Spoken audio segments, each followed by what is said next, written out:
দুই সেজদার মাঝখানে একটা সেজদা দিয়ে ধীরস্থিরভাবে বসা ওয়াজিব। আল্লাহুম্মা গফিরলি ওয়ারহামনি ওয়াজবুরনি ওয়াআফিনি ওয়ারযুকনি, এই 7টা জিনিস আল্লাহর সেজদায় পরে আল্লাহরে বলবেন, আল্লাহ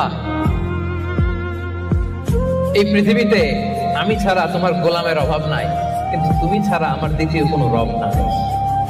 সুখী হতে চাইলে ভুলেও 5টি কথা কাউকে বলবেন না। তো কোন সে 5টি কথা জানার আগে মুসলিম হয়ে থাকলে ভিডিওটিতে একটি লাইক এবং চ্যানেলটি সাবস্ক্রাইব করে রাখুন। 1. স্বামী স্ত্রীর গোপন কথা কাউকে বলবেন না। 2. নিজের গুনাহের কথা কাউকে বলবেন না। 3. পরিকল্পনার কথা আপনি কাউকে বলবেন না। 4. উপার্জনের কথা, আপনি কত টাকা ইনকাম করেন এটা আপনি কাউকে বলবেন না। 5. আপনি সবচেয়ে বড় জ্ঞানী অথবা যেই হন না কেন অহংকার কখনো করবেন না। আল্লাহ তাআলা আমাদের সকলকে এগুলো বুঝে আমল করার তৌফিক দান করুক। কমেন্টে আমিন লিখুন। রোজা রেখে যে ব্যক্তি মিথ্যা কথা, মিথ্যা কাজ মানে পাপ কাজ, অন্যায় কাজ ছাড়তে পারলো না, তার না খেয়ে থাকা, না পান করে থাকাতে আল্লাহর কিছু যায় আসে না।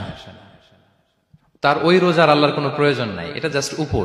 রাগ কমানোর দোয়া, সহিহ হাদিস। ওই সাহাবী যদি এই বাক্যটা পড়ে তার রাগ কমে যাবে। বাক্যটা হচ্ছে আউযু বিল্লাহি মিনাশ শাইতানির রাজীম, বিতাড়িত শয়তানের কাছ থেকে আল্লাহর কাছে পানাহ চাচ্ছি, প্রোটেকশন চাচ্ছি। বলতে দেরি, রাগ থামতে দেরি হবে।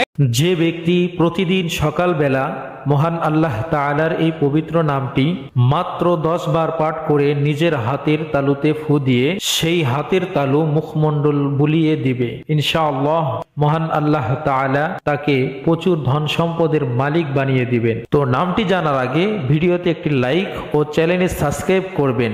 নামটি হলো ইয়া বাসীরু, ইয়া বাসীরু। যে ব্যক্তি মাথার উপরে ডান হাত রেখে 21 বার আল্লাহ তাআলার এই নামটি পড়বে, ইয়া আলিমু, আল্লাহ তাআলা তার মাথার সকল সমস্যা দূর করে